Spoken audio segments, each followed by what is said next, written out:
ॐ जननीं शारदां देवीं रामकृष्णं जगद्गुरुं पादपद्मे तयो श्रुत्वा प्रणमामि मुहुर्मुहुः।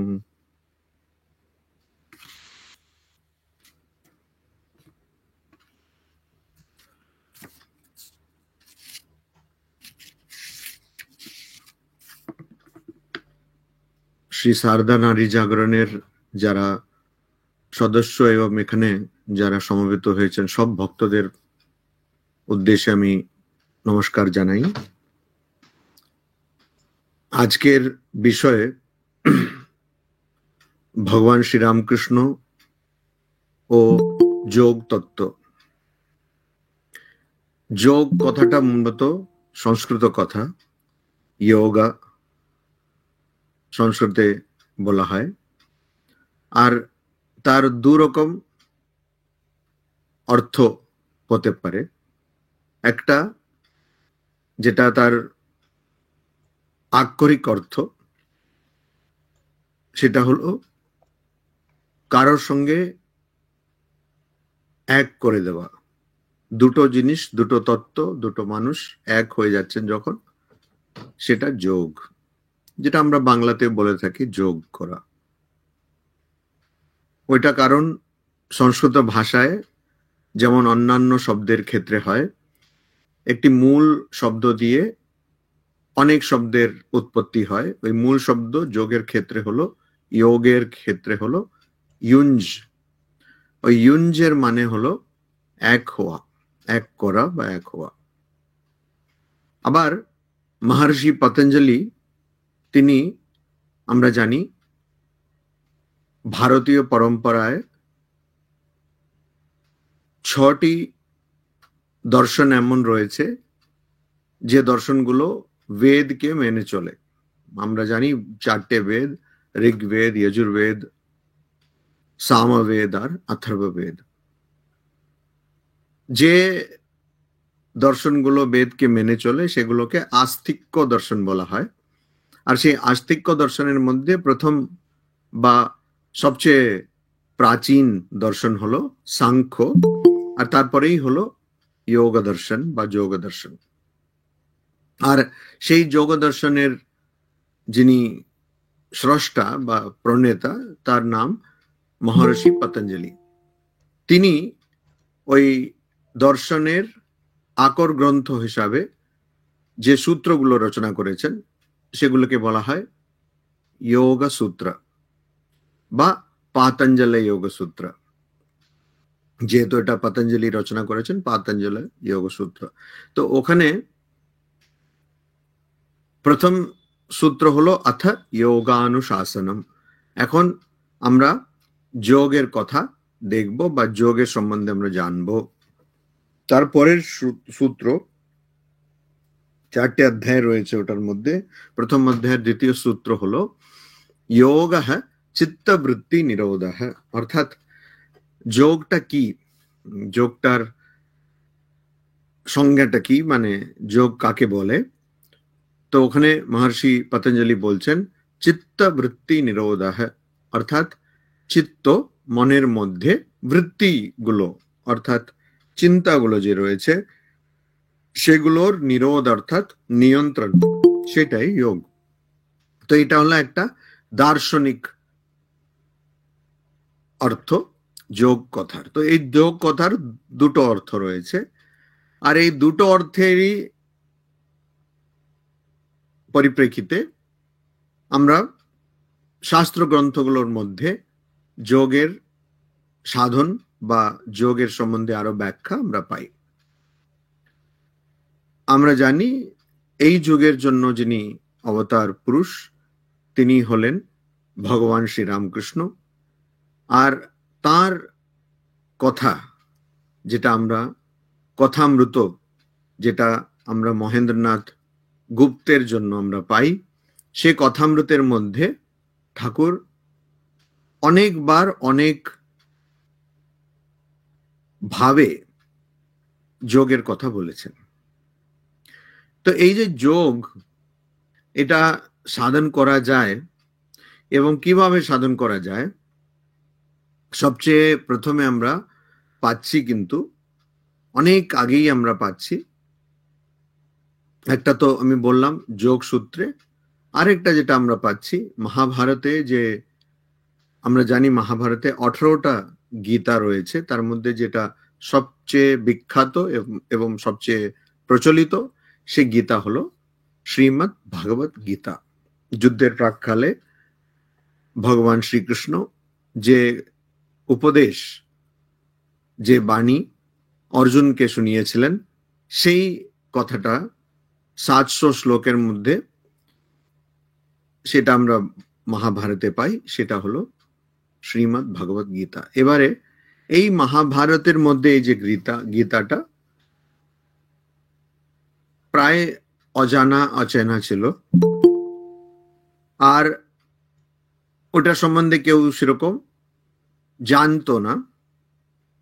আর তখন এরকম অবস্থায় 788 থেকে 820 বছর অবধি যিনি এই ধরায় বেঁচে থাকলেন, ভগবৎপাদ শঙ্করাচার্য, তিনি, যাকে আমরা আদি শঙ্করাচার্য বলেও জানি, তিনি এই ভগবত গীতার উপরে তার অদ্ভুত, খুবই গভীর অথচ খুবই সরল ব্যাখ্যা রচনা করলেন। আর তারপর থেকেই ভগবত গীতা খুব প্রচলিত হয়, অনেকে এটার দিকে নজর দিতে লাগলেন, এটা সম্বন্ধে জানতে চেষ্টা করলেন। তো এই ভগবত গীতার মধ্যে 18টা অধ্যায় রয়েছে। 18 অধ্যায়ের মধ্যে প্রত্যেক অধ্যায়কে ওখানে কিন্তু যোগ বলা হচ্ছে। যেমন প্রথম অধ্যায় যেখানে ভগবান শ্রীকৃষ্ণের কোনো কথা নেই, ওটাতেও কিন্তু ওটাকে অর্জুন বিষাদ যোগ বলা হয়। তো সব প্রত্যেকটি অধ্যায় একটা যোগ, শেষে 18 অধ্যায় সেটাও একটা যোগ। আর সেই যোগগুলো তো ভগবৎপাদ শঙ্করাচার্য দেব উনি প্রথম অধ্যায়ের ব্যাখ্যা করছেন না, দ্বিতীয় থেকে 18 অধ্যায়ের ব্যাখ্যা করছেন। আর সেই যোগগুলো আমরা তার ব্যাখ্যার জন্য আমরা অনেক ভাবে, ভালোভাবে, খুবই সরলভাবে আমরা বুঝতে পাই। আর তারপরে অনেকে ব্যাখ্যা করেছেন, যাদের নাম মানে বলতে হয়, সেটা যিনি বিশিষ্টাদ্বৈতের আচার্য শ্রী রামানুজাচার্য, যিনি দ্বৈত বেদান্তের আচার্য শ্রী মধ্বাচার্য, এরকম অনেকে প্রাচীন অর্বাচীন অনেক আচার্যরাই ভগবদ্গীতার ব্যাখ্যা করেছেন, এই যোগগুলোর ব্যাখ্যা করেছেন। স্বামী বিবেকানন্দ করলেন কি, 18টা যোগের মধ্যে থেকে 4টে যোগ বেছে নিলেন, রাজযোগ বা ধ্যান যোগ, ভক্তিযোগ, কর্মযোগ এবং জ্ঞান যোগ। আর সেটার ব্যাখ্যা করলেন, সে অনেক বক্তৃতাগুলো দিলেন, যেগুলো সংকলন আজকে আমরা গ্রন্থ আকারে পাই, এই রাজযোগ, জ্ঞান যোগ, কর্মযোগ আর ভক্তিযোগের রূপে। এবারে কথামৃতের মধ্যে কিন্তু ঠাকুর বিশদভাবে সব যোগেরই কথা বলছেন। আর এই যত যোগের কথা বলছেন, খুবই খুবই মানে মজার ব্যাপার, ঠাকুর কিন্তু শুরু থেকেই ভক্তি যোগের উপরে জোর দিচ্ছেন ঠিকই, কিন্তু তাছাড়াও কিন্তু উনি অনেক যোগের কথা বলছেন, রাজযোগের কথা খুবই বিশদভাবে অনেক জায়গায় বলছেন। তো আজকে আমরা চেষ্টা করব ঠাকুরের মুখ থেকে যোগের সম্বন্ধে কি কি কথা বেরিয়েছে সেটা একটু দেখার চেষ্টা করব। এটা তো বিশাল একটি বিষয়, এজন্য এখানে আমার মনে হয় একটু তার শুরু করা যেতে পারে, আরম্ভ করা যেতে পারে, কিন্তু এটা তো আমাদের সারা জীবন ধরে জানার বা সাধন করার বিষয়। ঠাকুর যেমন বলছেন আমরা জানি 1881 থেকে শুরু হচ্ছে কথামৃত, আর 1886 শেষ হচ্ছে। তারপরে ঠাকুরের দেহত্যাগ করার পরেও কিন্তু কিছুটা ওখানে পরিশিষ্ট রূপে কিছুটা কথামৃতে আমরা পাই। তো 1883 19 ডিসেম্বরে ঠাকুর বলছেন যে যোগ মানেটা কি। আসলে যোগ, কেউ যোগ লাভ করেছেন বা যোগ সাধনাতে সিদ্ধ হয়েছেন, আমরা কি করে বুঝবো? যখন তার ওই যোগীর, অর্থাৎ যে যোগ সাধনা করছেন তিনি যোগী যোগিনী, তার মন থেকে যখন কামিনী কাঞ্চনের সব চিন্তা দূর হয়ে যায়। এবারে আমি এখানে উল্লেখ করতে চাই যে ঠাকুর যখন এই কথামৃতে আমরা যে ঠাকুরের কথাগুলো পাই সেগুলো মূলত পুরুষদের বলা, কেননা যখন মহেন্দ্রনাথ গুপ্ত সেটা লিখছেন ওখানে শুধু পুরুষরাই ছিলেন তখন। তো এই জন্য ঠাকুর ওখানে বলতেন কামিনী কাঞ্চন, অর্থাৎ পরবর্তীকালে অনেকে তার ব্যাখ্যা করেছেন কামিনী কাঞ্চন অর্থাৎ কাম আর লোভ, এটা ত্যাগ করতে হবে। কাম আর লোভ, এমন নয় যে ঠাকুর মহিলাদের ঘৃণা করতেন, এটা তো নয়, আমরা জানি। কারণ কিছুদিন আগে গেল আমরা খুব উদযাপন করলাম ফলহারিণী কালী পুজো। সে ফলহারিণী কালী পুজো 1872 সালে স্বামীজি, মা স্বামীজি না, মা শ্রী মা শারদা দেবীর শ্রীচরণে ঠাকুর তার সারা জীবনের সাধনের ফলটাকে সমর্পণ করলেন। এটা আধ্যাত্মিক জগতে আমরা কখনো শুনিনি, কখনো পড়িনি। এটা একটা অভূতপূর্ব ঘটনা। আর ওই জন্য ঠাকুর যে মহিলাদের ঘৃণা করেন বা পছন্দ করেন না এরকম কথা আমরা ভাবতেও পারি না। তবে এখানে যা বলা হয়েছে ওটা কাম আর লোভের কথা। কেননা পরবর্তীকালে আমরা পাই যোগিন মার মুখে বা গোলাপ মার মুখে কথা পাই যে ঠাকুর যখন তাদেরকে বলতেন, উপদেশ দিতেন, তাদেরকে আধ্যাত্মিক কথাগুলো বলতেন, তখন বলতেন পুরুষ কাঞ্চন থেকে সাবধানে থাকতে হবে। এই কথাটা নাকি ঠাকুর খুবই বলতেন, পুরুষ কাঞ্চন। তো কামিনী কাঞ্চন, পুরুষ কাঞ্চন যেমন দরকার, আমি আজকের পরিপ্রেক্ষিতে বলবো কাম আর লোভটাই খুব ভালো। কারণ ওটা যেই হোক না কেন, কাম আর লোভ আমাদের আধ্যাত্মিক জীবনে বড় বাধা। তো ঠাকুর বলছেন যে সব যোগের পথেরই কিন্তু এটাই উদ্দেশ্য, এটাই লক্ষ্য, যে মানুষের মন থেকে কাম আর লোভ মুছে যায় একদম। তো তারপরে ঠাকুর কথামৃতে অনেক জায়গায় বলছেন যে যোগের আবার দুরকম আছে, একটা যেটা জ্ঞান যোগ আর একটা হঠ যোগ। এটা ঠাকুর বলছেন হঠ যোগ।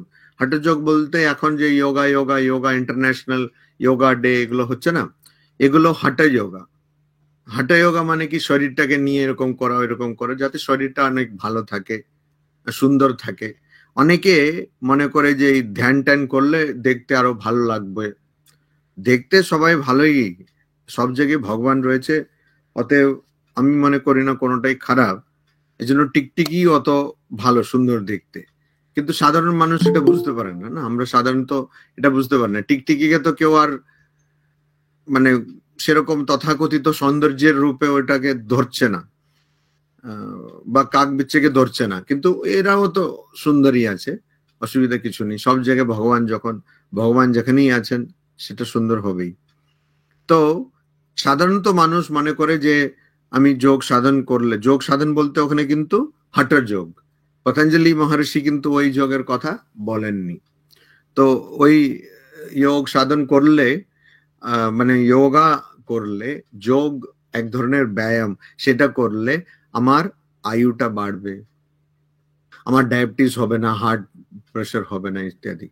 তো ওই ধরনের যোগের কথা এখানে আমিও বলছি না, আজকের বিষয় সেটাও নয়। হয়তো অনেকে খুব আগ্রহে এসছেন। আমি জানি এখানে সেরকম খুব কম লোকই এরকম ভুল ধরে থাকবেন, কিন্তু যদি কেউ ধরে থাকে যা এখানে যোগাসন বলা হবে, সেটা কিন্তু হচ্ছে না। এখানে যোগ মানে হয় পতঞ্জলি মহর্ষির যে কথাটা, যে মন থেকে যে চঞ্চল মনটাকে স্থির করা, বা মন থেকে যত চিন্তা সেটার নিয়ন্ত্রণ করা, বা ভগবানের সঙ্গে এক হয়ে যাওয়া, এই অর্থে আমরা আজকে যোগ তত্ত্বের কথা চিন্তা করব, আলোচনা করব।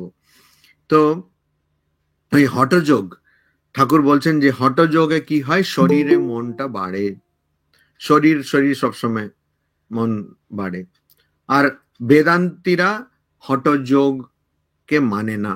বেদান্তি বলতে ঠাকুর এখানে কিন্তু অদ্বৈত বেদান্তীদের কথা বলছেন। এমনিতে বেদান্ত বলতে অদ্বৈত, বিশিষ্টাদ্বৈত বা দ্বৈত বেদান্ত সবকিছু বেদান্ত, কিন্তু ঠাকুর এখানে অদ্বৈত বেদান্তীদের কথা বলছেন।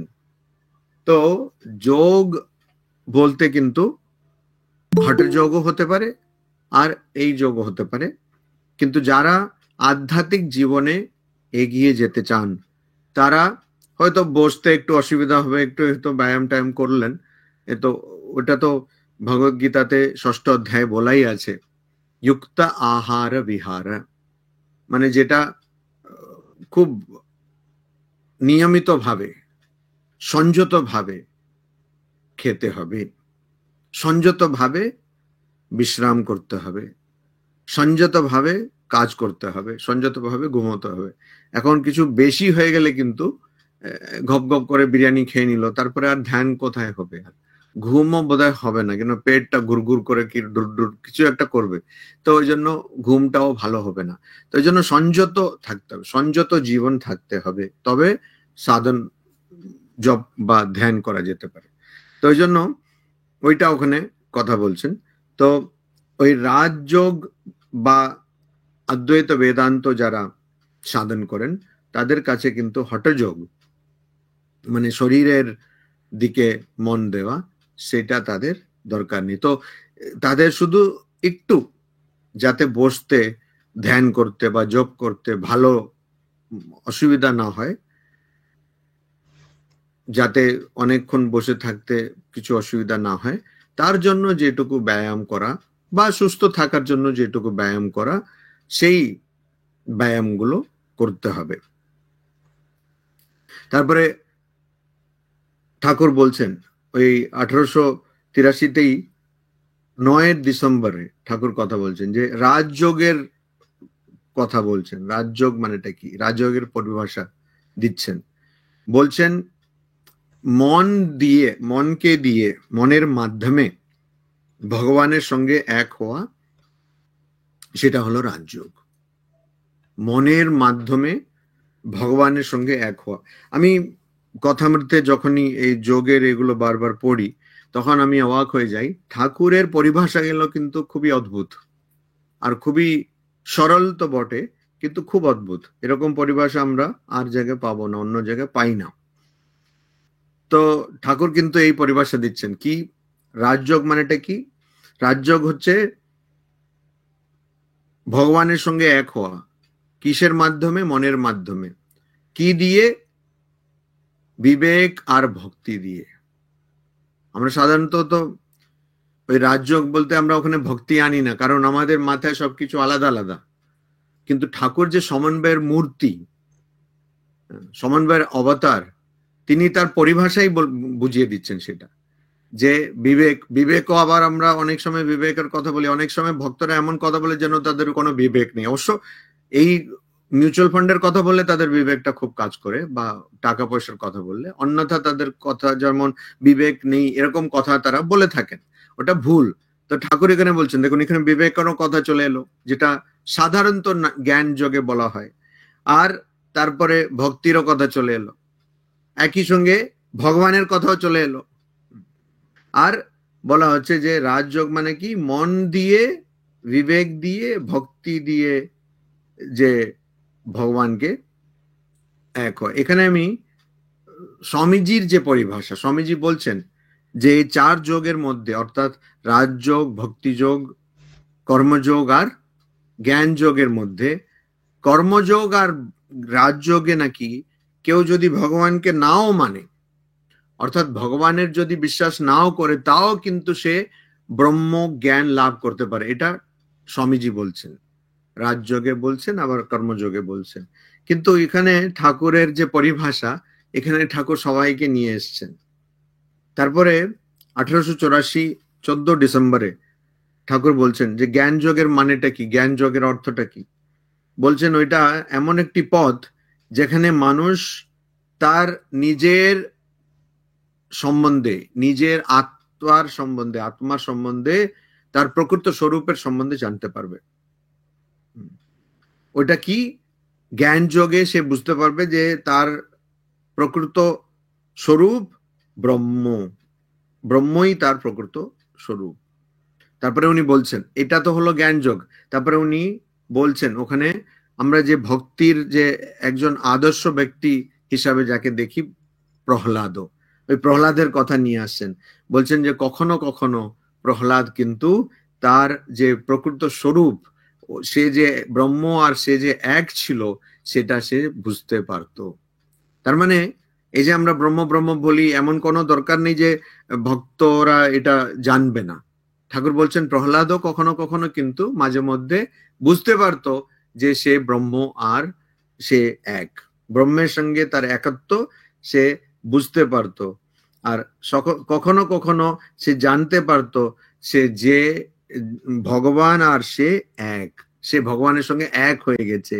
আর কখনো কখনো সে ভক্তের ভাবে থাকতো, ভক্তির ভাবে থাকতো। অর্থাৎ প্রহ্লাদের মধ্যে এই জ্ঞান, অবশ্য এটা ভাগবতে আছে, কিন্তু সাধারণত তো আমরা প্রহ্লাদকে সেরকম দেখি না, আমরা প্রহ্লাদকে ভক্ত হিসাবেই দেখি। কিন্তু এখানে ঠাকুর বলছেন যে কখনো কখনো কোনো কোনো ভাবে সে জানতো যে আমি আর ভগবান এক, বা আহম ব্রহ্মাস্মি, এরকম যে মহাবাক্য রয়েছে সেটা সে উপলব্ধি করতে পারত। আর কখনো কখনো সে ভক্তের ভাবে থাকতো। তো আবার 1884তেই 27 ডিসেম্বরে ঠাকুর বলছেন যে তুমি যদি তোমার মনটাকে, সম্পূর্ণ মনকে ভগবানের দিকে না দাও, তাহলে কি তুমি ভগবানকে দেখতে পারবে? তখন উনি ভাগবতের কথা বলছেন। ঠাকুর বলছেন ভাগবত শুকদেবের কথা বলছে। কি? শুকদেব যখন হাঁটতো, তখন যেমন ওই তলোয়ার নিয়ে একজন সৈনিক যখন যায়, তখন তার পুরো মনটা, তার চোখটা শুধু তলোয়ারের দিকে থাকে, সেরকম সে হাঁটতো, সে এদিক ওদিক তাকাতো না। আর ওর একটাই লক্ষ্য ছিল, আর সেটা ছিল ভগবান। আর সেটাই হচ্ছে যোগ কথার মানে, অর্থ। ঠাকুর বলছেন যোগ কথার অর্থ হচ্ছে, আমাকে ক্ষমা করবেন, আমি ঠাকুরের মানে ঠাকুরের কথাগুলো বলছি না এখানে, কিন্তু ঠাকুর যেটা বলেছেন সেটাকে আমি আমার মতন করে বলছি। তো ওই ঠাকুরের কথা, ওই জন্য আমি তারিখগুলো বলে দিচ্ছি, আপনারা কথামৃতে গিয়ে পড়লে আরো ভালো। তো বলছেন যে ওই ওর একটাই উদ্দেশ্য, একটাই লক্ষ্য থাকে, শুকদেবের যেমন ছিল, সেটা হচ্ছে ভগবান। আর যে একনিষ্ঠ হয়ে বা এই এক লক্ষ্যকে নিয়ে থাকা, সেটাই যোগ। তারপরে ওই চাতক পাখির কথা বলছেন, যে চাতক পাখি কি করে, ওই বৃষ্টির জল কখন পড়বে সেরকম সে চেয়ে থাকে, ওর অপেক্ষায় থাকে। বৃষ্টির জল পড়লে শুধু ওইটা দিয়েই তেষ্টা মেটায়, অন্য কোনো জিনিস দিয়ে মেটায় না। যে মানুষ সেরকম ভগবানের অপেক্ষায় থাকে বা ভগবানের কাছে একনিষ্ঠ হয়ে থাকে, শুধু সেই, মানে সেরকম ব্যাকুলতা, চাতক পাখির কথা ঠাকুর ব্যাকুলতার জন্য বলছেন। তো সেরকম ব্যাকুলতা থাকলেই কিন্তু একজন ভগবানকে দেখতে পারবে, আর সেইটাই প্রকৃত যোগ। সেই 1884তেই 9 মার্চ 9 তারিখে ঠাকুর বলছেন যে যোগ সাধনের বাধাটা কি, বাধা কি, যোগ সাধনে বাধা কি। তো বাধা হচ্ছে ওই কামিনী কাঞ্চন। কামিনী কাঞ্চন বলতে কাম আর লোভ। এখানে ভগবত গীতায় অর্জুনকে ভগবান শ্রীকৃষ্ণ বলছেন যে তোমার, অর্জুন যখন জিজ্ঞেস করছে যে তুমি যা বলছো সব করতে চাই, আমি মনটাকে নিয়ন্ত্রিত করতে চাই, কিন্তু কে যেন আমাকে বাধা দিচ্ছে, কে যেন আমাকে জোর করে অন্য কিছু করার চেষ্টা করছে, করিয়ে দিচ্ছে জোর করে আমাকে, তখন আমাকে দিয়ে এরকম করাচ্ছে। তখন ভগবান বলছেন যে হ্যাঁ ঠিকই, কাম এষা ক্রোধ এষা রজোগুণ সমুদ্ভব হ্যাঁ, মহাশনো মহাপাপমা বিদ্যেনম ইহ বৈরিণম। বলছেন এইটা যেটা তুমি বলছো, কে তোমাকে এরকম জোর করে বলাদ ইব নিয়োজয়তি, তো মানে যেন যেন জোর করে কেউ তোমাকে দিয়ে কিছু ভুল কাজ করাচ্ছে, সেটা অথক কেন প্রযুক্তয়ম পাপম চরতি পুরুষ, এটা অর্জুনের সংশয়। তখন ভগবান শ্রীকৃষ্ণ বলছেন যে ওইটা ওইটা ওইটা কাম, ওইটা ক্রোধ। উনি আলাদা করে বলছেন না যে ওইটা কাম আর ক্রোধ একই জিনিস, কাম সেটাই ক্রোধ, মানে কামের আরেকটা দিক হচ্ছে ক্রোধ, আরেকটি আঙ্গিক হচ্ছে ক্রোধ, ক্রোধের আরেকটি আঙ্গিক কাম। তো এপিট ওপিট, কাম আর ক্রোধ। আর এটা কি মহাশনা, এর খিদেটা অনেক বড়, অনেক বেশি, মহাপাপ মা, অনেক বড় পাপ করাবে। পাপ মানে কি, আমার একটা পরিভাষা আছে, পাপ মানে যেটা আপনাকে আপনার প্রকৃত স্বরূপ থেকে সরে নিয়ে যায় সেটাই পাপ, এর চেয়ে বড় পাপ হয় না। আমি আজকেই খাওয়ার সময়, দুপুরে খাওয়ার বেলায় আরেকজন মহারাজকে বলছিলাম, মানুষ সবসময় আনন্দের পিছনে ছোটে, তাই তো? ওই যে একটা খুব গান আছে না, বলে কবির দাসের গান, মোকো কাহা ঢুন্ডে রে বন্দে মো তো তেরে পাস মে। আমাকে তুমি কাহা, মানে কাহা মানে কোথায় খুঁজছো। ভগবান যেন বলছেন যে আমাকে কোথায় খুঁজছো, তুমি কোথায় খুঁজছো, আমি তো তোমার কাছেই আছি, মানে তোমার মধ্যেই আছি। তো এই যে আনন্দ, আবার সে কস্তুরী হরিণের কথা বলা হয়, কস্তুরী মৃগের কথা বলা হয়, যে ওই কস্তুরীর সন্ধান আমি দেখেছি। কস্তুরী হরিণ আসকোট বলে একটা জায়গা আছে উত্তরাখণ্ডে, ওখানে আছে, ওটা একটা পার্ক আছে। তো সে এরকম যখন কস্তুরী ভালো করে ইয়ে হয়ে যায় তখন সে পাগলের মতন ছোটে, আর গাছে গিয়ে মাথা জোর করে মারে, যদি ওকে তখন এ করে কস্তুরী না বার করে ওই মেরে মেরে মরে যাবে। হ্যাঁ, তো ওইটা কেন আমি জানি না। তো আনন্দের জন্য লোকেরা এখানে ওখানে ছুটছে, কিন্তু আনন্দ তো আমার মধ্যেই রয়েছে। তো ওইটাই এখানে বলছে, কাম এস ক্রোধ এস মহাশনো মহাপাপমা। সবচেয়ে বড় পাপ কি, আমি যে সচ্চিত আনন্দ স্বরূপ এটা ভুলে গিয়ে আমি ভাবছি আমার নাম অমুক, আমার এইসব পড়াশোনা, আমার ব্যাংক ব্যালেন্স এই, মিউচুয়াল ফান্ড এই, আমার এই সম্পত্তি, আমার ছেলে মেয়ে, আমার স্বামী স্ত্রী, এরকম ভাবছি। এর চেয়ে বড় পাপ হতে পারে না, যেটা বড় পাপ করার চেষ্টা করে সেইটা। এই জন্য তুমি ওর খুব বৃদ্ধি এনাম বৃদ্ধি বৈরিণাম বৃদ্ধি, একে তুমি তোমার শত্রু জানবে, কি কাম। তো কাম হচ্ছে শত্রু বা ক্রোধ হচ্ছে শত্রু। আবার এখানে ভূতেশানন্দজির মহারাজের একটা মজার কথা বলে দিতে চাই। ভূতেশানজি মহারাজ বলতেন যে এই শ্লোকের বাংলাতে একটু, আমরা সব ভাষার মানুষেরই একটু উচ্চারণে একটু অন্য রকম থাকে সব জায়গায়, তো এই বাঙালিদের মতন উচ্চারণ করলে কিন্তু শ্লোকে গন্ডগোল আছে, এটা বলতেন এই শ্লোকের কথা বলে। বলে কেন কাম এস ক্রোধ এস, বাঙালি উচ্চারণ কাম এসো ক্রোধ এসো, তাহলে আবার বিপদ হয়ে যাবে। তো ওই জন্য ওটা দেখতে হবে যে এটা কাম এস ক্রোধ এস। তো উনি বলছেন, ঠাকুর বলছেন যে যোগ, যোগের পথে, যোগ সাধনের বাধা কি, এই কাম আর লোভ। ঠাকুর বলছেন অবশ্য কামিনী কাঞ্চন। আমি আবার মনে করে দিতে চাই যে এটা যেহেতু পুরুষদের বলছিলেন, পুরুষদের উদ্দেশ্যে, এই জন্য এটা বলছেন। ঠাকুরের যে মহিলা ভক্ত ছিলেন তাদেরকে কিন্তু তিনি সবসময়, ঠাকুর কিন্তু বলতেন পুরুষ কাঞ্চন, এরকম বলতেন পুরুষ কাঞ্চন। তো যোগ সাধন কবে সম্ভব? যখন মন শুদ্ধ হয়। শুদ্ধ মনেই কিন্তু যোগ সাধন সম্ভব। আর মনের জায়গাটা বলে দিচ্ছেন ঠাকুর, যে দুটো গুরুর এই মাঝখানে মন, আর কিন্তু ওই মনটা, ওর লক্ষ্যটা সবসময় নাভির দিকে আছে। আর এই যে দুটো আমাদের উপস্থ পায়ু, এই দুটো যে আমাদের ইন্দ্রিয়, তার দিকে ওর মন আছে। অর্থাৎ মন যদিও এখানে থাকে, উপরে থাকে, কিন্তু তার লক্ষ্যটা সবসময় নিম্নগামী, সবসময় সেটা নিচের দিকে আছে। এই জন্য কি আমাদের করতে হবে? আধ্যাত্মিক সাধনের মাধ্যমে আমাদের মনটাকে উপরে তুলতে হবে, ঊর্ধ্বে তুলতে হবে, এটা ঠাকুর বলছেন।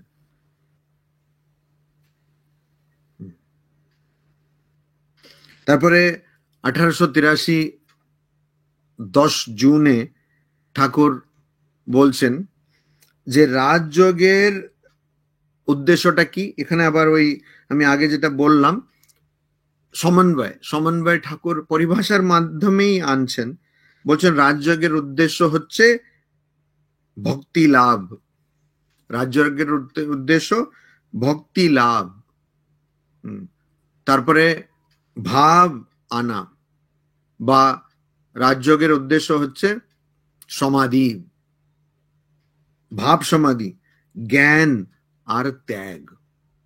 রাজযোগের উদ্দেশ্য হচ্ছে ভক্তি, ভাব, জ্ঞান আর ত্যাগ।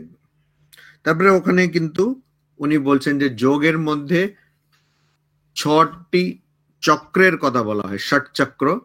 আবার বেদান্তের মধ্যে 7 ভূমির কথা বলা হয়, 7টি অবস্থার কথা বলা হয়।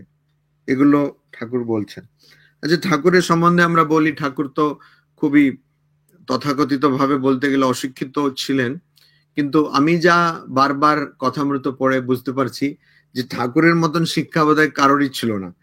কেন ঠাকুর ওখানে যে কথাগুলো, এই যে যোগের সম্বন্ধে যে কথাগুলো বলছেন, সেগুলো এত গভীর এবং এতই শাস্ত্রসম্মত যে ঠাকুর এইগুলো জানলেন কি করে। তো ঠাকুরকে যখন জিজ্ঞাসা করা হতো, ঠাকুর বলতেন, না আমি এইগুলো অনেক সাধুর মুখে শুনেছি।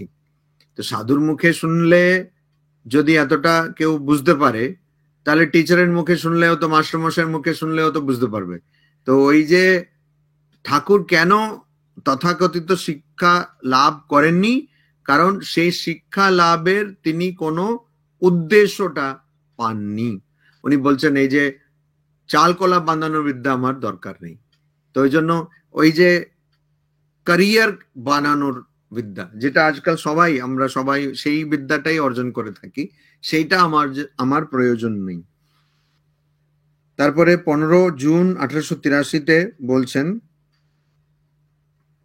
উনি বলছেন, ঠাকুর বলছেন যে তুমি যে যোগ পদ্ধতি অবলম্বন করো না কেন, যতক্ষণ তোমার মন শান্ত হচ্ছে না, যোগ সাধন অসম্ভব। মনটাকে আগে শান্ত করতে হবে। তো আমি এখানে খুব অবাক হয়ে যাই। এখন তো সবাই গুরু। এখন অসুবিধাটা গুরু পাওয়া। অনেক সময় আগে বলতো না গুরু কি করে পাওয়া যায়, এখন সে অসুবিধা নেই, গুগল করলে গুরু পাওয়া যাচ্ছে। এখন শিষ্যটা পাওয়া যাচ্ছে না। সবাই গুরু, সবার একটা ওয়েবসাইট আছে, সবার ইউটিউব চ্যানেল আছে, সবাই গুরু, সবাই জানে, সবাই ব্রহ্মজ্ঞানী। তো যে ব্রহ্মজ্ঞানী নয় তাকে পাওয়া খুব কঠিন। যাই হোক, তো এখানে অনেক সময় বলা হয় যে নাচের মধ্যে যোগ, গানের মধ্যে যোগ, তারপরে হাঁটছে তখন ধ্যান করছে ইত্যাদি। তো নাচ গানের মধ্যে সাধন আছে অবশ্যই। সেটা আমাদের ভারতবর্ষের এই যে এত বড় ঐতিহ্য, নাচের মধ্যে, অভিনয়ের মধ্যে ভাব, মুদ্রা, এগুলো তো সব রয়েছেই। কিন্তু মনকে শান্ত করতে গেলে নাচ গান এগুলো মাধ্যমে হবে, কিন্তু ধ্যান কিন্তু ওখানে হবে না। তো ধ্যানের জন্য আলাদা করে শান্ত মনে থাকতে হবে, এটা ঠাকুর বলছেন। তারপরে বলছেন যে মন কিরকম থাকবে, যোগীর মন বা যে যোগ সাধক তার মন কিরকম থাকবে, তার মন তার নিয়ন্ত্রণে থাকবে, সে মনের নিয়ন্ত্রণে থাকবে না। মানে মন তার বশে থাকবে, সে মনের বশে থাকবে না। এটা একটু খুব বড় কথা বলছেন। যখন মন শান্ত হয় তখন প্রাণ স্তম্ভিত হয়, প্রাণ ওরকম থেমে যায়। এটা আমরা নিজেও অনুভব করি। মন শান্ত হলে প্রাণ থেমে যায়। ধরুন আপনি একটা বই খুব গভীরভাবে পড়ছেন, বই, হোয়াটসঅ্যাপ না, বইটা পড়ছেন গভীরভাবে। যখন গভীরভাবে বই পড়ছেন অনেকক্ষণ ধরে, ধরুন 15-20 আধ ঘন্টা একদম মোটাতে ডুবে গেছেন, তখন অনেকে অনুভব করেছে যে তার শ্বাস প্রশ্বাসটা বন্ধ হয়ে গেছে কিছুক্ষণের জন্য, বা কেউ একটা কিছু নিয়ে খুব অনেকক্ষণ ভাবছে, তখন শ্বাস প্রশ্বাস বন্ধ হয়ে গেছে, এরকম হয়। তো এটা কুম্ভক, আমরা বলি কুম্ভক। কুম্ভক মানে শ্বাসটাকে ভিতরে রাখার যে অবস্থা, সেটা কুম্ভক বলে। রেচক মানে যে শ্বাসটাকে ছাড়া, আর পূরক মানে শ্বাস নেওয়া। তো সে কুম্ভক অবস্থা এমনি স্বাভাবিক ভাবেই হয়ে যায় যখন মানুষ একাগ্র চিত্তে কোনো কিছু করে অনেকক্ষণ। তো এটা মন শান্ত হলে প্রাণটা থেমে যায়, প্রাণবায়ুটা থেমে যায়, আর সে স্বাভাবিকভাবে কুম্ভক অবস্থায় পৌঁছে যায়। তো একজনের কিন্তু কুম্ভক ভক্তির মাধ্যমে হতে পারে, ঠাকুর বলছেন, আর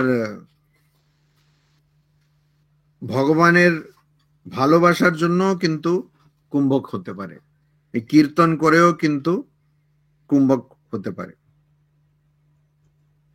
আবার 24 আগস্ট 1882-তে ঠাকুর আরেকটি পরিভাষা দিচ্ছেন যোগের।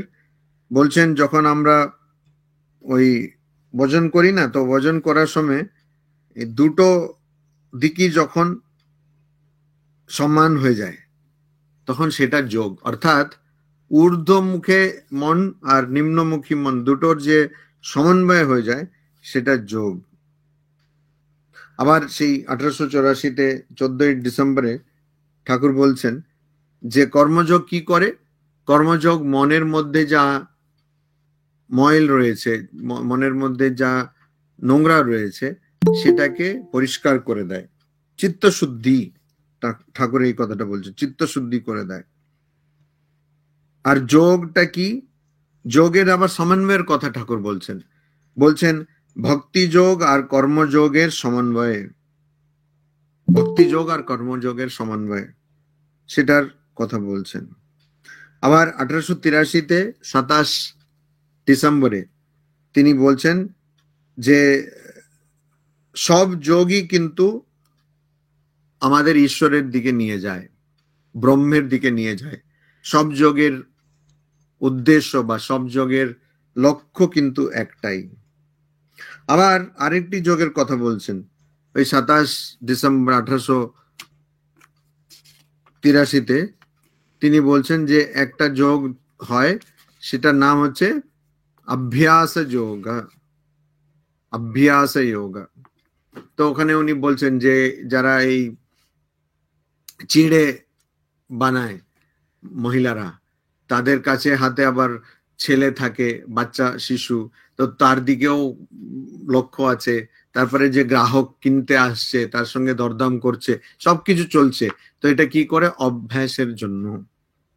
তো এই অভ্যাস যোগ আছে, অভ্যাস যোগ। অভ্যাস যোগ মানে অভ্যাসের জন্য যে মনটা নিয়ন্ত্রিত হয় সেটা অভ্যাস যোগ। তারপরে আবার 1984 2 ফেব্রুয়ারি শনিবার, তখন উনি বলছেন, ঠাকুর বলছেন দুরকম যোগ হয়, একটা মনোযোগ আর একটা কর্মযোগ। যোগ, মনোযোগ মানে আমরা যে মনোযোগ বলি সেটা না, মন দিয়ে যে যোগ, আর আরেকটা কর্মযোগ। কর্মযোগ মানেটা কি, কর্মযোগ হচ্ছে ভগবানের সঙ্গে এক হয়ে যাওয়া কাজের মাধ্যমে, এটা ঠাকুরের পরিভাষা। তারপরে মনোযোগ কি, মনের মাধ্যমে ভগবানের সঙ্গে এক হওয়া, সেটা মনোযোগ। আবার ঠাকুরের কথার মধ্যে আমরা কিন্তু আরো অনেক অদ্ভুত রকমের যোগের সন্ধান পাই। একটা হচ্ছে 9 মার্চ 1884-তে ঠাকুর বলছেন একটা যোগ আছে নাকি বিষ্ণু যোগ বলে ওটাকে। আমি জানি না, আমি তো এর আগে কখনো শুনিনি, কথামৃতেই প্রথম পড়ছি। বিষ্ণু যোগ কি? বিষ্ণু যোগ, বিষ্ণু যোগ মানে হচ্ছে যখন একজন সাধক ভগবানের মানে সাকার রূপের উপরে ধ্যান করে বা সাকার রূপের উপাসনা করে, সেটা বিষ্ণু যোগ। তো তাতে কি হয়? তাতে ওরা নাকি ওই আমাদের যে নাক, তার দিকে ওর চোখ থাকবে, আর অর্ধেক ভিতরে থাকবে, অর্ধেক বাইরে থাকবে। এটা হচ্ছে বিষ্ণু যোগ। তো বলছে শিব নাকি কখনো কখনো এরকম ভগবানের সাকার রূপের ধ্যান করেন, আর নাচতে নাচতে বলেন রাম রাম বলে নাচতে থাকেন, রাম রাম বলে নাচতে। এটা ঠাকুর বলছেন। আবার ঠাকুর ওই সেই দিনই বলছেন আরেকটা যোগ আছে, সেটা হচ্ছে শিবযোগ। আবার শিবযোগ কি? ভগবানের নিরাকার রূপের উপরে ধ্যান, সেটা হচ্ছে শিবযোগা। এটা উনি বলছেন এটা খুব কঠিন। ঠাকুর বলছেন এটা খুব কঠিন। কেননা তুমি যা দেখছো শুনছো, মানে ইন্দ্রিয় দিয়ে যা তোমার জ্ঞান হচ্ছে সবকিছু মুছে দিতে হবে, সেটা শিবযোগ। আর তোমার প্রকৃত স্বরূপ আত্মার উপরে ধ্যান করতে হবে। তো কখনো কখনো শিব নাকি, শিব মানে মহাদেব, তিনি নাকি এরকম নাচতে নাচতে বলেন আহম, আমি কি, আমি কে, বা আহম ব্রহ্মাস্মি, এরকম, বা শিবোহম শিবোহম, এরকম করে নাচতে নাচতে তিনি বলেন। তো এই শিবযোগ আর বিষ্ণু যোগ দুটোই কিন্তু মহাদেব কিন্তু করেন, এরকম ঠাকুর বলছেন। খুব মজার মজার কথা এখানে আছে। ঠাকুর কিন্তু বারবার বলছেন যে সব যোগের সমন্বয় আমাদের কিন্তু ভগবানের কাছে নিয়ে যায়। আবার বারবার কিন্তু ঠাকুর বলছেন যে কলিযুগে কিন্তু ভক্তি, আবার নারদীয় ভক্তি। তো এটা যারা শোনেন না, আমরা খুব আমাদের আর কিছু খাটতে হবে না, খুব ভালো। কখনো না। এটা কেন এরকম ধারণা হয়ে যায় আমি জানি না। নারদীয় ভক্তি মানে সবকিছু ভগবান করবেন, আমি কিছুই ভাবনা চিন্তা করব না, একদম চুপচাপ থাকবো। এইটা কে করতে পেরেছে? খুব কঠিন। তো ঠাকুর বলছেন যে এইটা করতে হবে, নারদীয় ভক্তি, অর্থাৎ নারদ মহর্ষি যে ভক্তির কথা বলছেন সেই ভক্তি। বলছেন কলিযুগে এই এত সাধন করা যায় না, অন্নগত প্রাণ, অন্নগত প্রাণ সেটা একাদশীতে বোঝাই যাচ্ছে না। অনেকে একাদশী করবো একাদশী করবো যখন হলে, একাদশীকে নিয়ে এত মাথা ব্যথা কেন? তারপরে ওদের একাদশী খাওয়া দেখলে আমি বুঝতে পারি, ও সেইটার জন্য এটা মানে একটা মানে মুখরোচক খাওয়া হবে, একটু আলাদা হবে। এমনিতে যদি কেউ বলে আমি লুচি আর, বা লুচি না ওইরকম খাবো, হালুয়া টালুয়া খাবো, লোকেরা মানবে না। তো একাদশী সবাই একটু খুব সম্মান দিয়ে মেনু পাল্টাবে আর কি। তো ঠাকুর আবার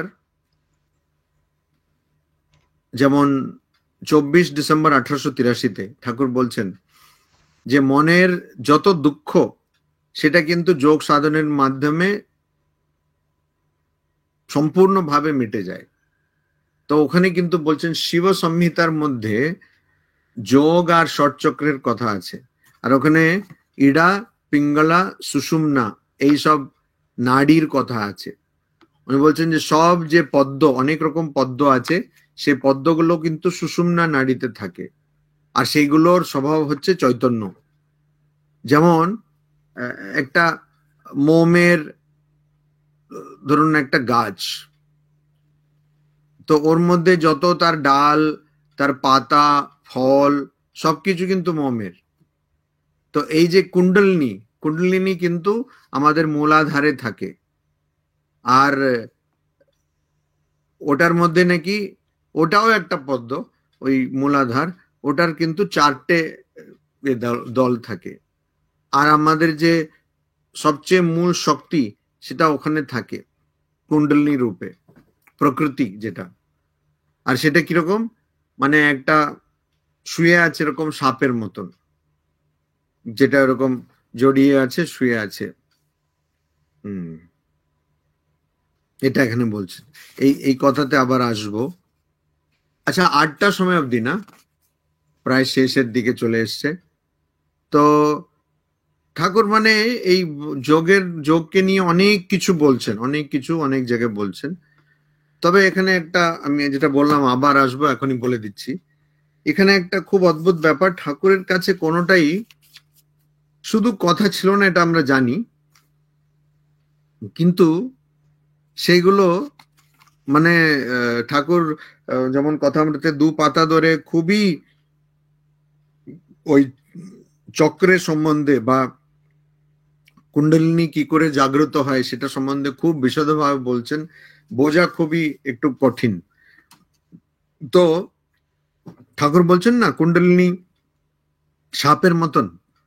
আমরা জানি নবগোপাল ঘোষ ঠাকুরের একজন ভক্ত পার্ষদ ছিলেন, তার স্ত্রী নিস্তারিণী দেবী। তো একবার তিনি চাইছিলেন যে উনি ঠাকুরকে নিজে হাতে খাওয়াবেন। তো সেটা দেখে তাকে সেই সুযোগটা দেওয়া হলো। আর তিনি ওই সন্দেশ, নিজের হাতে সন্দেশ নিয়ে ঠাকুরের মুখে দিলেন। যেই ঠাকুরের মুখে দিলেন, তখন ওই ঠাকুর মুখটা এরকম খুললেন। কেন ঠাকুরের মুখে দিতে গেলেন, তখন ঠাকুর মুখটা খুললেন, তখন দেখলেন যে ওখানে একটা সাপ এসে, ঠাকুরের মুখে একটা সাপ ছিল, সে এসে সে সন্দেশটাকে খেয়ে নিল। তো সেটা দিয়ে দেখেই উনি খুব ভয় পেয়ে গেলেন। তো ঠাকুর বলেন না, এটা ওটা ঠিকই আছে, ওটা আছে ও ভিতরে, ওরকম খায়। এই একই গল্প কিন্তু গোলাপ মার সঙ্গেও ঘটে। তো গোলাপ মা একবার ওরকম কিছু খাওয়াতে গেলেন, তো খাওয়াতে গেলে দেখলেন যে ওরকম সাপ এসে খেয়ে নিল। এই কথাটা দুজনেই পরে বলেছে। তো তার মানে এই যে কুণ্ডলিনী জাগ্রত, এটা শুধু একটা রূপক নয় যে সাপ, সত্যি সত্যি সাপ। এটা ঠাকুরের জীবনে আমরা দেখতে পাচ্ছি, এই সাপটা আছে আর ওর জাগ্রত হয়ে গেছে, তো সাপ এখানেই আছে, যেন কিছু খাচ্ছে তো সাপ খেয়ে নিচ্ছে। তাহলে না, ওই কুণ্ডলিনী তো ওটা আছে, এরকম থাকে।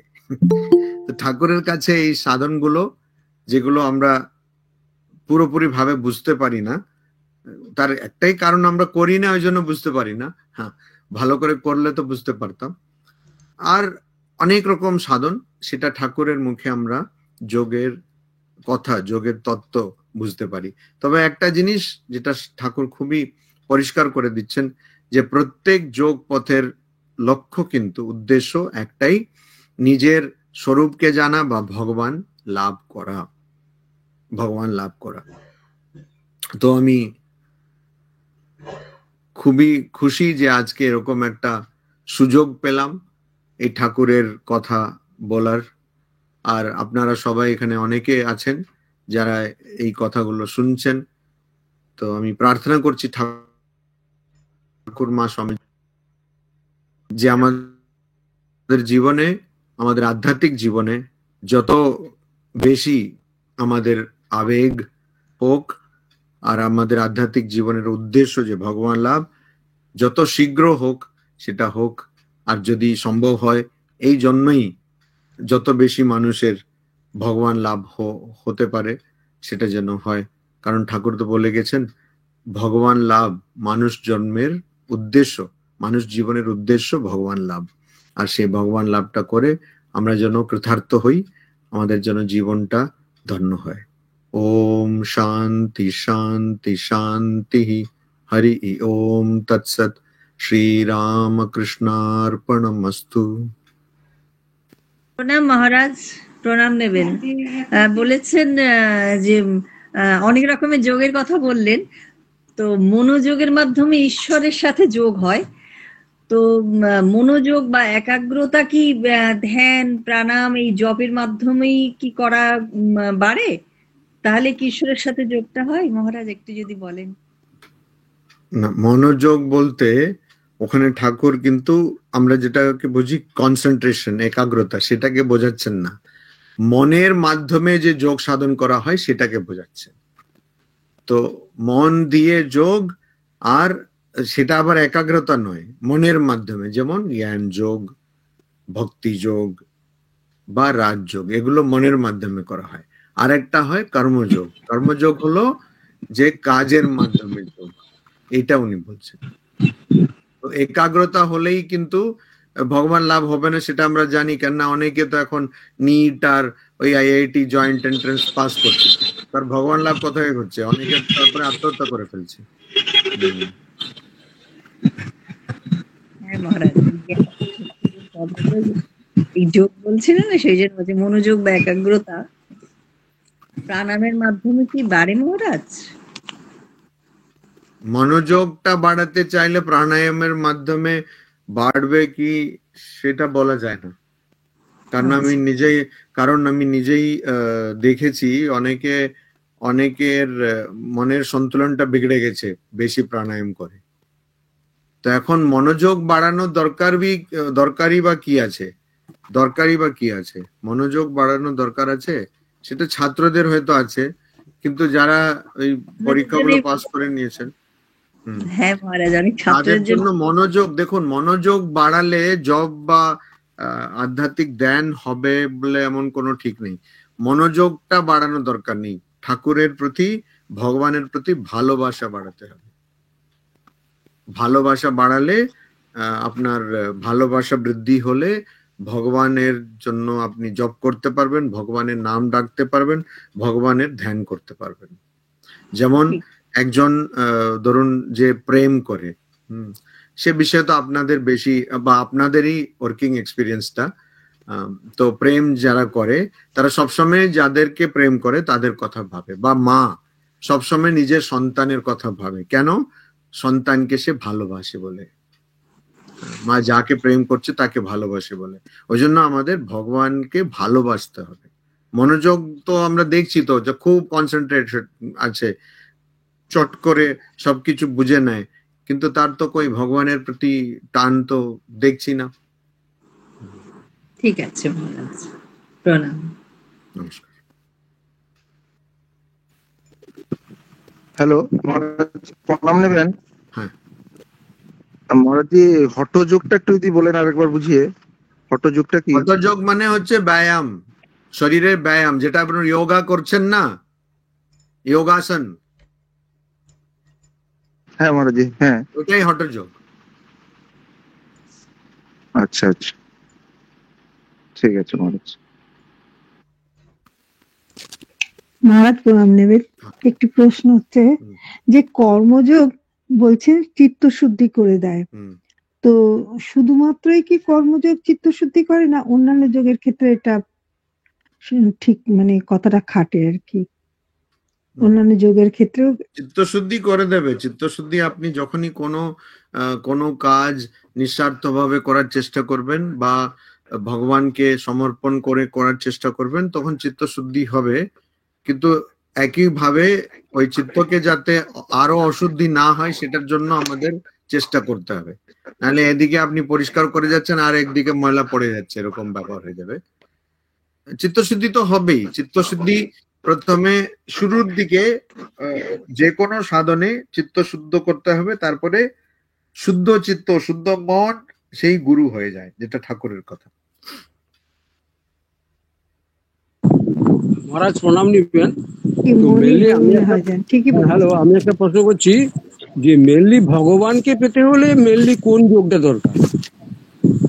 যে যোগ আপনার কাছে খুব ভালো লাগে সেটা দরকার। না, এটা ঠিক বুঝতে পারলাম না, কোন যোগটা করলে আমি ভগবানকে পেতে পারি? সব যোগের উদ্দেশ্যটাই ভগবান লাভ, এটা ঠাকুর বারবার বলছেন। তো আপনার যে যোগটা আপনার কাছে মনোভূত হবে, যেটা আপনার কাছে সুবিধে মনে হবে সেটা করবেন, সেই যোগের সাধন করবেন। ঠিক আছে, বুঝতে পারলাম। মহারাজ প্রণাম নেবেন, হ্যাঁ। প্রণাম নেবেন।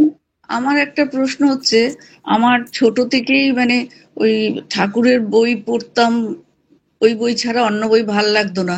তো ওই ঈশ্বর দর্শনই একমাত্র মনুষ্য জীবনের এটা, এই যে ভিতরে ঢুকে গেছে। এবার আমি দীক্ষা নিয়েছি অনেক বছর, 32-33 বছর। তো ধ্যান করি, ঠাকুরকে ডাকি, যতটা পারি করছি। কিন্তু এখন আমি 60, তো এখন আমার সবসময় না মনে একটা যে আমার তো ঠাকুরকে পাওয়া হলো না, আর মানে মনের ভিতরে একটা অশান্তি কাজ করে যে আমার ঠাকুরকে এখনো পাওয়া হলো না, আমার ঠাকুরকে আরো ডাকতে হবে, আরো ডাকতে হবে। মানে চেষ্টাও করে যাচ্ছি, কিন্তু এবার সংসারে থাকলে তো কিছু কিছু মনটা ডাইভার্ট হয়েই যায়। তারপরে যখনই মনে পড়ে আবার ওই মনের ভিতরে জব করতে করতে কাজটা করি। কিন্তু মানসিক একটা, আমার একটা, সবাই বাড়িতে বলছে যে কিসের তোর এত চিন্তা, কিন্তু আমার ওই ঈশ্বরকে আমাকে পেতেই হবে এই জীবনে। ওইটা একটা মনে হয় আমার আরো ডাকতে হবে, আরো ডাকতে হবে। তো ওই একটা না ভিতরে একটা টেনশন মানে একটা হচ্ছে, মানে ডেকে নিজেই বুঝছি যে আমাকে আরো ডাকতে হবে, আরো ডাকতে হবে। তো এটা কি ক্ষতি করছে কিছু? মানে আর চোখ বন্ধ করলেই তো মাকে আর ঠাকুরকে দেখি। আমার মানে জীবনের সবকিছুই মনে হয় ঈশ্বরকে ঘিরে। কিছু ভালো পাই, কিছু অসুখ হোক, যাই হোক, মনে হয় এ তো ভালোর জন্যই দিয়েছে মা। এইভাবে চলছি, কিন্তু ওই সবসময় আমার ওইটা যে আমাকে ঠাকুরকে পেতেই হবে এই জীবনে। ওইটা একটা ভিতরে একটা একটা অশান্তি মানে একটা হয়, মানে তো এটার থেকে আমি কি করে বেরোবো? আপনার মানে আমার কথার মনে, মধ্যে না হ্যাঁ পরস্পর মানে মেল খাচ্ছেন না কথাগুলো। তো হ্যাঁ ওইটা হচ্ছে, আপনি বলছেন যে ঠাকুর তো আমি চোখ বন্ধ করলেই দেখতে পারছি হ্যাঁ ঠাকুরকে। তো হ্যাঁ ওখানে কথাটা হলো চোখ বন্ধ করলে দেখতে পারছেন, চোখ খোলা চোখে দেখতে পারছেন না কেন? দ্বিতীয় কথা, আপনি বলছেন যে ঠাকুর তো আমাকে ভালোই রেখেছেন, ভালোই দেখছেন, তাহলে আপনি ঠাকুরকে পেলেন না কি করে বলছেন? তো তার মানে এখানে আমি যা বুঝতে পারছি, আপনি যে কথা বললেন যে সংসারে যখন কেউ থাকে মনটা ঠাকুর থেকে তো দূর হয়েই যায়, এই যে আপনি বলছেন না হ্যাঁ হয়েই যায়, হ্যাঁ, মানে সেটা একটু তো ভুল। ডিস্টার্ব হয় কাজ করতে গিয়ে, না সবার না, সেটা দিকে ভুল লক্ষ্য কথা, রাখতে গেলে। সেটা ভুল কথা। কেননা সংসার যারা করেছেন, বা মা যেমন সারদা দেবী সংসার করেছেন, শ্রীমা সারদা দেবী, বা আরো অনেকে এরকম বড় বড় ভক্ত যারা সংসার করেই বড় বড় ভক্ত হয়ে গেলেন বা অবতার পুরুষের পর্যায়ে চলে গেলেন। তো এখানে ঠাকুরের একটা কথা আমার মনে পড়ে, সাধন করবে বনে মনে কোণে। হ্যাঁ এবারে আপনার সত্যি সত্যি যদি ব্যাকুলতা হয়, সেটা হুম। আপনি লোকেদের জানাচ্ছেন কেন? না, লোকেদের আপনি জানাই সত্যি, আমার। না না, সত্যি সত্যি আপনি যদি ব্যাকুলতা হয়, তো হ্যাঁ ব্যাকুলতা হওয়া তো ভালোর কথা। ঠাকুর বলছেন ব্যাকুল হতে হবে। যখন একদম মানে প্রাণটা মানে একদম মানে মনটা একদম মনে হবে দম বন্ধ হয়ে আসছে, সেটা প্রকৃত ব্যাকুলতা। তো ব্যাকুলতা হওয়া তো ভালো জিনিস, তো হ্যাঁ, সেটাতে এই অসুবিধাটা কোথায়? না, অসুবিধাটা হচ্ছে এই যে টেনশনটা হচ্ছে, তার না, জন্য যদি আমার। টেনশন হয়, আমি জন্য বলছি টেনশন হচ্ছে হ্যাঁ কেন আপনার? ব্যাকুলতা যদি হয়, ধরুন একজন যাকে ভালোবাসেন তাকে দেখার জন্য মন ভালো ব্যাকুল হচ্ছে, টেনশন হ্যাঁ হচ্ছে, তো হ্যাঁ সে লোকটি তো আর জিজ্ঞাসা করবে না যে আচ্ছা আমার এরকম টেনশন হচ্ছে কি করব, সে ছুটে যাবে সে লোকের সঙ্গে দেখা করতে, বুঝলেন? তো হ্যাঁ আপনি যে এই কথাটা জিজ্ঞেস করছেন বা বাড়ির লোকেরা বলছে ও এত টেনশন করতে হবে না, তাহলে না, এখানে এটা আপনি কি হচ্ছে, সত্যি ভগবান লাভ করতে চাইছেন? এটা একটা প্রশ্ন উঠে আসছে। হ্যাঁ হ্যাঁ, আমার জীবনে মানে আমি যখনই কোনো মানে ঠাকুরের কাছে ডাকি, কোনোদিন নিজের জন্য যাইনি, সবসময় চেয়েছি মানে আমার গুরুদেব স্বামী ভূতেশানন্দ মহারাজের কাছে, মানে সারা জীবন প্রার্থনা করেছি আমার যেন আর জন্ম না হয়, আমি এই জন্মে আমার যা পুরনো কর্মফল আছে আমাকে দিয়ে দাও, আমি সব হাসি মুখে নিয়ে নেব। তো আমি শুধু ঠাকুরকেই চাই, এই জন্মেই আমি লাভ করতে চাই, এইটা একটা রয়েছে। এবারে আমি টেনশনটা কেন বাড়ির লোকেরা বোঝে, আমি মাঝে মাঝে অসুস্থ হই, এবার তখন ডাক্তার বলে এ খুব টেনশন করে, এ খুব টেনশন করে, এই জন্য টেনশন। ভগবান লাভের টেনশনের জন্য আপনি অসুস্থ হচ্ছেন না, আপনি নিশ্চয়ই আর কোনো টেনশনের জন্য অসুস্থ হচ্ছেন, সেটা একটু দেখুন। আর ভগবান লাভের জন্য আপনি যদি সত্যি ব্যাকুল হয়ে যান, তাহলে বেশি করে ভগবানের নাম করুন, ডাকুন ভগবানকে। আর আপনি মানে হয়তো আপনার এই জন্মে হবে না, কি হবে সেটা তো ভগবান ঠিক করবেন। আপনি যখন ভগবানকে বলে দিয়েছেন যে আমাকে তুমি উদ্ধার করো, তারপরে ভগবান ঠিক করবেন আপনাকে কি করে উদ্ধার করতে হবে, কত কি করতে হবে, সে তো ভগবান জানেন। যেমন ঠাকুর বলছেন না, মা জানে কার পেটে কি সয়। তো ওইটা ভগবান দেখবেন। তো আপনার যদি আপনি মনে করেন যে এরকম টেনশন হচ্ছে আর তার জন্য শরীর খারাপ হচ্ছে, সে ভগবানের জন্য ব্যাকুলতার জন্য শরীর খারাপ হচ্ছে কিনা সেটা একটু আমার সন্দেহ লাগছে। সেটা তা নাও হতে পারে, সেটা অন্যভাবে আপনার হয়তো টেনশন আছে। তো এই জন্য আপনি ভগবানের উপরে একদম, ভগবানই তো করবেন, ভগবান ছেড়ে দেবেন মানে কি, ওনার কাছেই আছে, আপনি ছাড়লেও না ছাড়লেও ভগবানই তো করবেন। তো ওটা নিয়ে আপনি শুধু ভগবানের ডাকুন, নাম ডাকুন। প্রণাম মহারাজ। প্রণাম মহারাজ। চাতক পাখি যে 7টি নক্ষত্রের জলের জন্য বসে থাকে, ওই জলই পান করে, এটা ব্যাপারটা একটু বুঝিয়ে দেবেন যে 7টি নক্ষত্রের জলটা। কঠোপনিষদ পড়েছেন? না। নচিকেতা যমের কাছে, যমরাজের কাছে গেল আর বলছে যে আমি মৃত্যুর পরে কি হয় সেটা জানতে চাই। তো যম তিনি বললেন যে তুমি সারা পৃথিবীতে যত আছে রাজ্য নিয়ে নাও, যত তোমার সারা পৃথিবীতে দেশ আছে নিয়ে নাও, যত তোমার মেয়ে লাগবে নিয়ে নাও, ঘোড়া নিয়ে নাও, সোনা নিয়ে নাও, কিন্তু এই প্রশ্নটা যেন আমাকে করবে না। কিন্তু নচিকেতা বলেন আমি ওই প্রশ্নটাই করব, আমার এগুলো লাগবে না। তো ওইটাই মানে একনিষ্ঠ হয়ে থাকা, সেটাই এখানে বলছেন। চাতক পাখি ওই নক্ষত্রে যখন বৃষ্টি হবে সেই জল পড়বে সেটাই খাবে, আর কোনো কিছু খাবে না। তার মানে যে প্রকৃত ভক্ত, প্রকৃত সাধক, সে শুধু ভগবানের কথাই চিন্তা করবে, আর কোনো কথা চিন্তা করবে না, এটাই ওখানে মানে।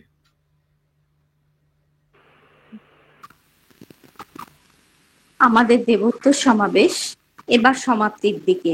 সমাপ্তি সঙ্গীত নিবেদন করবেন পূরবী বসু দিদি। ঠাকুর, মা, স্বামীজি মহারাজ, গুরুদেবের শ্রীচরণে অনন্ত প্রণাম জানাই। উপস্থিত পূজনীয় মহারাজজি শ্রীচরণে শ্রদ্ধা ভক্তিপূর্ণ প্রণাম জানাই। উপস্থিত সমস্ত রামকৃষ্ণ ভক্তমণ্ডলীকে শ্রদ্ধা নমস্কার ভালোবাসা জানিয়ে আমি একটু ঠাকুরের গান নিবেদন করার চেষ্টা করছি। রাম কৃষ্ণ নামের জোয়ার এলো, কৃষ্ণ নামের জোয়ার এলো, ভাসিয়ে দে না তোরে, ভাব ভক্তি উথলে ওঠে আহা মোরে মোরে। রাম কৃষ্ণ নামের জোয়ার এলো, কৃষ্ণ নামের জোয়ার এলো, ভাসিয়ে দে না তোরে, ভাব ভক্তি উথলে ওঠে আহা মোরে মোরে। কাম কাঞ্চন মূল অথই জলেতে, কাম কাঞ্চন ডুবে মূল অথই জলেতে, ঠাকুর গো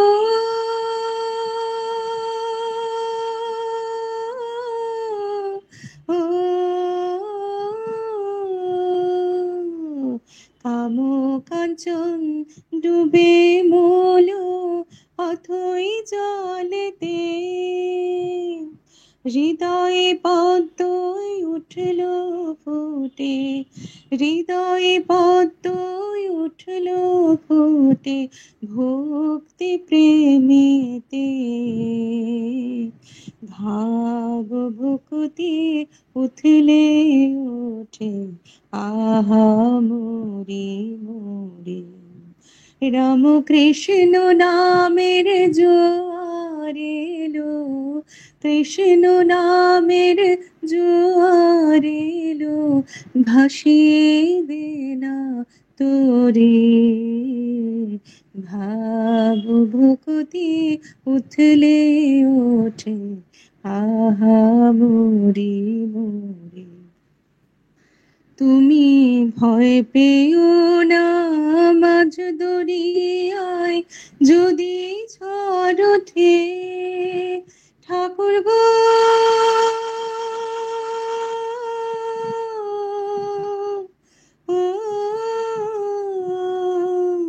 তুমি ভয় পেও না মাঝ দরিয়ায় যদি ঝড় ওঠে, ইন্দ্রিয় আর রিপু দল, ইন্দ্রিয় আর রিপু দল বিষয় পানে ছোটে, ভাব ভক্তি উথলে ওঠে আহা মোরে মোরে।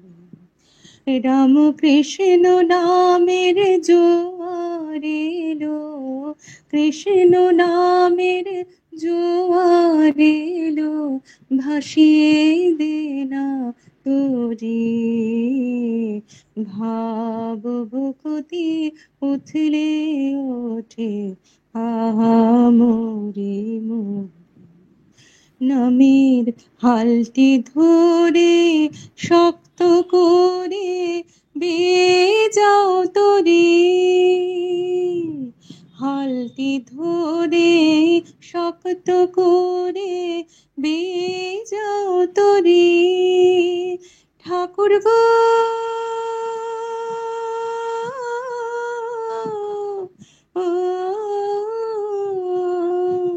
নামের হালটি ধরে শক্ত করে বেজাও তোরে, শেষে ভবের পারে নিয়ে যাবে, ভবের পারে নিয়ে যাবে রাম কৃষ্ণ কান্ডারি, ভাব ভক্তি উথলে ওঠে আহা মোরে মোরে।